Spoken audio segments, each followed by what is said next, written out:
গ্রাম অঞ্চলে কিভাবে পাট চাষ করা হয় এবং সেগুলোকে শুকিয়ে কিভাবে বাজারে বিক্রি করা হয় সেসব নিয়ে আজকে আলোচনা করব এই ভিডিওর মাধ্যমে।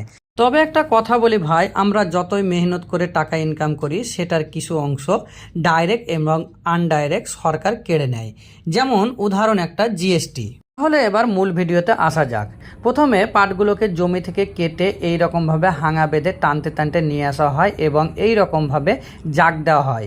জাগ যাতে ভালোভাবে হয় তার জন্য তার উপরে কাদা মাটি এবং কিছু ঘাস বা দল জাতীয় জিনিস চাপিয়ে দেওয়া হয় এবং ভালোভাবে ঢেকে দেওয়া হয়। তার বেশ কিছুদিন পরে যখন জাগ হয়ে যায় তখন একটা একটা করে পাট এই রকমভাবে ছাড়ানো হয়। জলের মধ্যে ভিজে এই রকমভাবে একটা একটা করে পাট ছাড়ানো কিন্তু খুব কষ্টের কাজ। তবুও কিন্তু সরকার আমাদের উপরে রহম করে না, বিভিন্নভাবে ট্যাক্স কিন্তু বসিয়ে দেয়।